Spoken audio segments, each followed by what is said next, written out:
ಉಡಾಯಿಸೋ ಖಾರ ಬಣ್ಣ ರುಚಿಯನ್ನು ನೀಡುತ್ತದೆ. ಮೆಣಸಿನ ಪುಡಿ ಚಿಂದಿ ಉಡಾಯಿಸೋ ಖಾರ ಬಣ್ಣ ರುಚಿ. ನನ್ನ ಬಳಿ 50 ಕೋಟಿ ಬೆಲೆಯ ನಾಯಿ ಇದೆ ಅಂತ ಬಿಲ್ಡಪ್. ಇಡಿ ದಾಳಿ ವೇಳೆ ಡಾಗ್ ಸತೀಶ್ನ ಬಂಡವಾಳ ಬಯಲಾಗಿದೆ. ಸಿಕ್ಕಾಪಟ್ಟೆ ಸೆನ್ಸೇಷನ್ ಕ್ರಿಯೇಟ್ ಮಾಡಿದಂಥ ಸುದ್ದಿ ಇದು. ಕಳೆದ 2 ತಿಂಗಳ ಹಿಂದೆ ನೋಡಬಹುದು. ಅದೇ ಬ್ರ್ಯಾಂಡು, ಅದೇ ನಾಯಿ ಟ್ರೆಂಡು. 50 ಕೋಟಿ ಅಂತೀರಿ ಒಂದು ನಾಯಿ ಬೆಲೆ. 50 ಕೋಟಿ ಸಾಧ್ಯನಾ ಇದು? ಇದು ಬಿಟ್ರಿ ಬಿಲ್ಡಪ್ಪ ಅಥವಾ ಹೈಫೈ ಶೋಕಿನ ಇದು ಇವಂದಂತೂ ಗೊತ್ತಿರಲಿಲ್ಲ. ಸತೀಶ್ ಬಂಡವಾಳ ಈಗ ಬಯಲಾಗಿದೆ. ಇವನು ಲೋಕಲ್ ನಾಯಿಗಳನ್ನೇ ವಿದೇಶಿ ತಳಿ ಅಂತ ಬೊಗಳೆ ಬಿಟ್ಟಿದ್ದ. ಸತೀಶ್ ಅಕೌಂಟ್ನಲ್ಲಿ ಕೋಟಿ ಕೋಟಿ ವ್ಯವಹಾರ ನಡೆದೇ ಇಲ್ಲ. ಎಲ್ಲ ಬೋಗಸ್ಸು, ಬಿಲ್ಡಪ್ಪು, ಶೋಕಿ. ವಿದೇಶಿ ತಳಿ ಅಂತ ಬೇರೆ ಬೇರೆ ನಾಯಿ ತಂದು ಇವನು ಮಾರಾಟ ಮಾಡ್ತಾ ಇದ್ದ. ಬಾಡಿಗೆ ನಾಯಿ ತಂದು ನಂದೇ ಇದು ಕೋಟಿ ಬೆಲೆ ಬಾಳುವ ನಾಯಿ ಅಂತ ಹೇಳಿ ಸಿಕ್ಕಾಪಟ್ಟೆ ಶೋಕಿ ಮಾಡ್ತಾ ಇದ್ದ. ಕೆಲ ಬಾರಿ 10,000ಕ್ಕೂ ನಾಯಿ ಬಾಡಿಗೆ ತಂದಿದ್ದಾನೆ ಈ ಸತೀಶ್.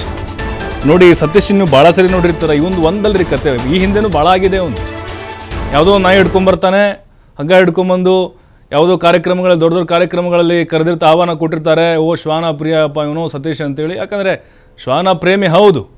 ಆದರೆ ಕೆಲವು ಕಾರ್ಯಕ್ರಮಗಳಲ್ಲಿ ಯಾವುದೋ ಒಂದು ಲೋಕಲ್ ನಾಯಿ ತೊಗೊಬಂದು ಅದನ್ನು ಸ್ವಲ್ಪ ಮಾಡರ್ನ್ ಮಾಡಿ ಅಥವಾ ಬಾಡಿಗೆ ನಾಯಿ ತಂದು ಅದು 50 ಕೋಟಿದು 60 ಕೋಟಿದು ಅಂಥೇಳಿ ನೋಡಿ. ನಾವು ಚೆಕ್ ಮಾಡಿದ್ವಿ ಇದನ್ನು. ಶೆಶೇಶಿಯನ್ ಅಂತ ಹೇಳಿ ಶೆಫರ್ಡ್ ಇದ್ರ ಹೆಸರು.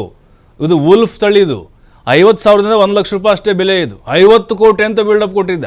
ಈಗ ಇಡಿ ಅಧಿಕಾರಿಗಳು ಅವ್ನು ಬೆವರಿಳಿಸಿದ್ದಾರೆ. ಎಲ್ಲ ಹೇಳಿದ್ದು ಸುಳ್ಳು, ಸುಳ್ಳಿನ ಕಥೆ ಅನಾವರಣ ಆಗಿದೆ.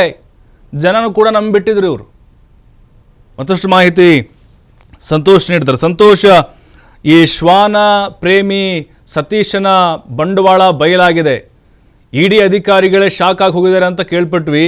ಈಗ ಈ ಸುಳ್ಳಿನ ಸರಮಾಲೆ ಹೇಗೆ ಅನಾವರಣ ಆಯಿತು ಅಂತ 50 ಕೋಟಿ ನಾಯಿದು ಪ್ರಭು, ಏನು ಇಡಿ ಏನು ಈ ಡಾಗ್ ಸತೀಶ್ ವೇದಿಕೆಗಳಲ್ಲಿ ಮತ್ತೆ ಸೋಷಿಯಲ್ ಮೀಡಿಯಾಗಳಲ್ಲಿ ಕೊಡ್ತಿದ್ದ ಹೇಳಿಕೆಗಳೇನಿತ್ತು, ಆ ಹೇಳಿಕೆಗಳನ್ನ ಆಧಾರವಾಗಿ ಇಟ್ಟುಕೊಂಡು ಒಂದು ದಾಳಿಯನ್ನು ನಡೆಸ್ತಾರೆ. ದಾಳಿ ವೇಳೆಯಲ್ಲಿ ಇತ್ತೀಚೆಗೆ ಆತ ಸುಮಾರು 50 ಕೋಟಿ ಮೌಲ್ಯದ ನಾಯಿಯನ್ನ ತೆಗೆದುಕೊಂಡ್ ಬಂದಿದ್ದೀನಿ ಅಂತೇಳಿ ಅದನ್ನ ಯಾರಿಗೋ ಗಿಫ್ಟ್ ಮಾಡ್ತೀನಿ, ಈ ರೀತಿಯಾಗಿ ಏನೇನೋ ಹೇಳಿಕೆಗಳನ್ನ ಕೊಟ್ಟಿದ್ದ. ಸೊ ಇದನ್ನ ಆಧಾರವಾಗಿ ಇಟ್ಕೊಂಡು ಮತ್ತೆ ಹಿಂದೆ ನಡೆಸಿದಂತ ಆತ ಕೆಲವು ಡಾಗ್ ಶೋಗಳನ್ನ ನಡೆಸ್ತಾ ಇದ್ದ. ಸೊ ಆ ಸಂದರ್ಭದಲ್ಲಿ ಅಷ್ಟೇ ಯಾವ್ದಾದ್ರು ನಾಯಿ ತಂದ್ರೆ ಅದಕ್ಕೆ 1 ಕೋಟಿ, 2 ಕೋಟಿ, 5 ಕೋಟಿ, 10 ಲಕ್ಷ, 20 ಲಕ್ಷ ಈ ರೀತಿಯಾಗಿ ಹೇಳ್ತಾ ಇದ್ದ. ಸೊ ಹೀಗಾಗಿ ಇಡಿ ಅಧಿಕಾರಿಗಳಿಗೆ ಎಲ್ಲೋ ಒಂದ್ ಕಡೆ ಒಂದು ಅನುಮಾನ ಶುರುವಾಗಿತ್ತು.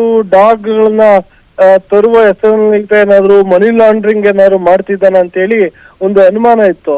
ಸೊ ಈ ಅನುಮಾನದ ಮೇರೆಗೆ ಇಡಿ ಅಧಿಕಾರಿಗಳು ನಿನ್ನೆ ದಾಳಿಯನ್ನು ನಡೆಸಿದ್ರು. ದಾಳಿಯನ್ನು ನಡೆಸಿದಾಗ ಗೊತ್ತಾಗಿರುವಂತದ್ದು ಏನಂತ ಹೇಳಿದ್ರೆ, ಯಾವ 50 ಕೋಟಿ ನಾಯಿನೂ ತಂದಿಲ್ಲ ಈತ. 1 ಕೋಟಿ 2 ಕೋಟಿ ನಾಯಿಗಳನ್ನು ಕೂಡ ತಂದಿಲ್ಲ. ಕೆಲವೊಮ್ಮೆ ಕೇವಲ 10,000 ರೂಪಾಯಿಗೆ ಒಂದೊಂದು ನಾಯಿಯ ಬಾಡಿಗೆಯನ್ನ ತಗೊಂಡ್ಬಂದಿದ್ದಾನೆ. ಬಾಡಿಗೆಗೆ ತಂದು ಶೋಗಳನ್ನ ಮುಗಿಸಿ ವಾಪಸ್ ಕಳ್ಸಿರುವಂತದ್ದು. ಆದ್ರೆ ಬಿಲ್ಡಪ್ ಕೊಡ್ತಾ ಇದ್ದಿದ್ದು 5 ಕೋಟಿ 10 ಕೋಟಿ 50 ಕೋಟಿ ಅಂತ ಹೇಳಿ ಜನಸಾಮಾನ್ಯರ ಮುಂದಿತ ಬುರುಡೆಯನ್ನ ಬಿಡ್ತಾ ಇದ್ದಿದ್ದು. ಸೊ ಇದು ಈಗ ಗೊತ್ತಾಗಿರುವಂತದ್ರ ಜೊತೆಗೆ ಇಷ್ಟು ಕೋಟ್ಯಾಂತರ ರೂಪಾಯಿ ಹಣದ ನಾಯಿಯನ್ನ ತರಬೇಕಂದ್ರೆ ಆತನಿಗೆ ಹಣದ ವ್ಯವಹಾರ ಆಗಿರ್ಬೇಕು. ಸೊ ಬ್ಯಾಂಕ್ಗಳಲ್ಲಿ ಆ ರೀತಿಯ ಯಾವುದೇ ಹಣದ ವ್ಯವಹಾರಗಳು ಕೂಡ ಆಗಿಲ್ಲ. ಇನ್ನ ಆತ ಬಾರ್ನ್ ಗೋಲ್ಡ್ ಸ್ಪೂನ್ ಆಗಿರ್ಬೇಕು, ಅಷ್ಟು ಕೋಟ್ಯಾಂತರ ರೂಪಾಯಿ ಹಣ ಇರ್ಬೇಕು ಅಂದ್ರೆ. ಬಟ್ ಅದ್ ಯಾವ್ದು ಇಲ್ಲ. ಅವರಪ್ಪ ಸಾಮಾನ್ಯ ಗೌರ್ಮೆಂಟ್ ಎಂಪ್ಲಾಯ್ ಆಗಿದ್ದಾತ ಮತ್ತೆ RTI ಆಕ್ಟಿವಿಸ್ಟ್ ಅನ್ನೋದು ಕೂಡ ಮಾಹಿತಿ ಇರುವಂತದ್ದು. ಸೊ ಈ ನಡುವೆ ಇವನು 50 ಕೋಟಿ ನಾಯಿಗಳು ತಂದಿದ್ದೆ ಅಂತ ಹೇಳ್ತಿದ್ದ. ಈ ರೀತಿಯಾಗಿ ಸುಳ್ಳು ಹೇಳ್ಕೊಂಡು ವಂಚನೆ ಮಾಡ್ತಾ ಇದ್ದ ಅನ್ನೋದು ಇಡಿ ಅಧಿಕಾರಿಗಳ ದಾಳಿಯಲ್ಲಿ ಗೊತ್ತಾಗಿರುವಂತದ್ದು. ಒಟ್ಟಾರೆಯಾಗಿ ಈತನ ಹೇಳಿಕೆಗಳಿಂದ ಮತ್ತೆ ಇಡಿ ಅಧಿಕಾರಿಗಳು ದಾಳಿ ನಡೆಸಿರುವ ಬೆನ್ನೆಲ್ಲ ಆತ ಇಂಗು ತಿಂದ ಮಂಗನಂತಾಗಿರುವಂತದ್ದು. ಸದ್ಯಕ್ಕೆ ಅಧಿಕಾರಿಗಳು ತಮ್ಮ ಪರಿಶೀಲನೆಯನ್ನ ನಡೆಸಿ ಮುಗಿಸಿರುವಂತದ್ದು. ಮುಂದೆ ಈ ಬಗ್ಗೆ ಏನಾದ್ರು ಕ್ರಮವನ್ನ ಕೈಗೊಳ್ತಾರ, ಇಲ್ಲ ಈತ ಮೋಸ ಮಾಡ್ತಿದ್ದ, ವಂಚನೆ ಮಾಡ್ತಿದ್ದ, ಇಂತನ ವಿರುದ್ಧ ಕ್ರಮವನ್ನ ಕೈಗೊಳ್ಳಿಕ್ಕೆ ಸ್ಥಳೀಯ ಪೊಲೀಸ್ ಠಾಣೆಗೆ ಏನಾದ್ರು ರೆಫರ್ ಮಾಡ್ತಾರ ಅನ್ನೋದನ್ನ ಕಾಯ್ದು ನೋಡ್ಬೇಕಾಗತ್ತೆ ಪ್ರಭು. ಅಂದರೆ ಸಂತೋಷ್, ಈತನ ಕಾರ್ಯಕ್ರಮ ಸಾಕಷ್ಟು ನೋಡ್ತಾ ಇದ್ವಿ. ಹಿಂದೆನೂ ಕೂಡ ಯಾವುದೋ ಒಂದು ಕಾರ್ಯಕ್ರಮಕ್ಕೆ ಆಹ್ವಾನ ಕೊಡ್ತಾ ಇದ್ರು. ಅಲ್ಲಿ ನಾಯಿಗಳು, ಒಂದು ನಾಯಿ ಇದ್ದೇ ಇರ್ತಿತ್ತು ಒಂದು ಜೊತೆಗೆ. ನಮ್ಮ ಜನ ಕೂಡ ಭಾಳ ಈಸಿಯಾಗಿ ನಂಬಿಟ್ಟಿದ್ರು ಅಂತ ಸತೀಶನ್. ಯಾಕಂದರೆ ಅವನು ಒಂದು ಲುಕ್ ಆಗಿರ್ಬೋದು, ಝೂಮ್ ಆಗಿ ಬರ್ತಾ ಇದ್ದ. ಇರ್ಬೋದಪ್ಪ ಕೋಟಿ ಕೋಟಿ ಅಂತ ಜನ ಭಾಳ ಈಸಿಯಾಗಿ ನಂಬಿದ್ರು ಅಂತ. ಖಂಡಿತವಾಗಿಯೂ ಏನಂತ ಹೇಳಿದ್ರೆ, ಜನಗಳು ಜಾತ್ರೆ ಮಾಡೋ ಅನ್ನೋ ರೀತಿಯಲ್ಲಿ ಸೆಲೆಬ್ರಿಟಿಗಳನ್ನ ಕರ್ಕೊಂಡ್ ಬಂದ್ಬಿಡುವಂಥದ್ದು, ರಾಜಕಾರಣಿಗಳ ಜೊತೆ ಹೋದಾಗ ಕರ್ಕೊಂಡು ಹೋಗ್ಬಿಡುವಂಥದ್ದು, ಅಂತಹ ನಾಯಿಗಳನ್ನ ಇಟ್ಕೊಳ್ಳುವಂಥದ್ದು. ಇಟ್ಕೊಂಡಾಗ ದೊಡ್ಡವರ ಸಹವಾಸ ಮಾಡಿದಾಗ ಇದ್ರೂ ಇರ್ಬಹುದೇನೋ, ಫಾರಿನ್ ಕಂಟ್ರಿಯಿಂದ ತಂದಿರುವಂತ ಬ್ರೀಡ್ ಅಂತ ಇದು. ಅದು ಗೊತ್ತಿರ್ಬೋದೇನೋ ನಮಗೆಲ್ಲ ಕಂಟ್ರಿ ನಾಯಿಗಳು, ಅದು ಬಿಟ್ರೆ ಇಂಡಿಯನ್ ಬ್ರೀಡ್ಸ್ ಕೆಲವು ಬಿಟ್ರೆ ಇನ್ಯಾವುದು ಕೂಡ ಗೊತ್ತಿರೋದಿಲ್ಲ. ಸೊ ಈ ಕಾರಣಕ್ಕಾಗಿ ಜನ ಅದು ಇದು ಇರ್ಬೋದು ಅನ್ನೋ ಕಾರಣಕ್ಕಾಗಿ ಅದನ್ನ ನಂಬ್ತಾ ಇದ್ರು. ಇವನು ಅದನ್ನೇ ಬಂಡವಾಳ ಮಾಡ್ಕೊಂಡು ಯಾರೋ ಒಬ್ರು ಸೆಲೆಬ್ರಿಟಿಗೆ ಒಂದು ನಾಯಿ ತೆಗೆದುಕೊಂಡು ಕೊಡೋದು, ಅವ್ರ ಜೊತೆ ಫೋಟೋ ತಕೊಳ್ಳೋದು, ಅವ್ರ ಜೊತೆ ಸಂಪರ್ಕವನ್ನ ಬೆಳೆಸ್ಕೊಳ್ಳುವಂಥದ್ದು, ಹೀಗೆ ಈತನ ಬೇರೆ ಬೇರೆ ಕೆಲಸಗಳಿಗೆ ಅವ್ರನ್ನ ಬಳಸ್ಕೊಳ್ತಿದ್ನೇ ಏನೋ. ಸೊ ಹೀಗಾಗಿ ಜನರು ಕೂಡ ಅದನ್ನ ನಂಬ್ತಾ ಇದ್ರು. ಹೀಗಾಗಿ ಈ ಹೇಳಿಕೆಗಳನ್ನ ನೀಡುವ ಮುಖಾಂತರ ಎಲ್ರಿಗೂ ಕೂಡ ಮೋಸ ಮಾಡ್ತಿದ್ದ, ವಂಚನೆ ಮಾಡ್ತಿದ್ದ ಅಂತ ಹೇಳಿದ್ರೆ ತಪ್ಪಾಗ್ಲಿಕ್ಕಿಲ್ಲ ಪ್ರಭು.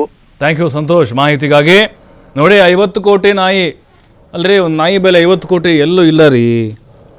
ಎಲ್ಲ ಕಡೆ ಹುಡ್ಕಾಡಿದ್ವಿ ನಾವು, ಇರ್ಬೋದೇನಪ್ಪ ಅಂತೇಳಿ. ಅದು ವುಲ್ಫ್ ತಳಿಯ ನಾಯಿ ಅದು. ನೋಡಿ ಇದೇ ನಾಯಿ 50 ಕೋಟಿ ಬೆಲೆ ಬಾಳುತ್ತೆ ಅಂತ ಸಿಕ್ಕಾಪಟ್ಟೆ ಶೋಕಿ. ಎಲ್ಲ ಜನ ಅಲ್ಲಿ ಬಂದವರು ಬಾಯ ಮೇಲೆ ಬೆರಳಿಟ್ಟಿದ್ರು, ಇರ್ಬೋದೇನಪ್ಪ ಅವ್ನ ಶೋಕಿ ನೋಡಿ, ಅವ್ನು ಬಿಟ್ಟಿ ಶೋಕಿ ನೋಡಿ, ಅವ್ನು ಹಾಕಿರೋ ಕಾಸ್ಟ್ಯೂಮ್ ಗಿಸ್ಟ್ಯೂಮ್ ನೋಡಿ, ರಿಚ್ ಪಾರ್ಟಿ ಇರ್ಬೋದು ಅಂತೇಳಿ. ಇಡಿ ಅಧಿಕಾರಿಗಳೇ ದಂಗಾಗೋಗಿದ್ದಾರೆ ಬಿಟ್ಟಿದ್ದಾರೆ. ಅದು ಯಾವುದ್ರಿ 50 ಕೋಟಿ ನಾಯಿ ನೋಡೇ ಬಿಡೋಣ ಅಂತ ಬಂದೇ ಬಿಟ್ರು.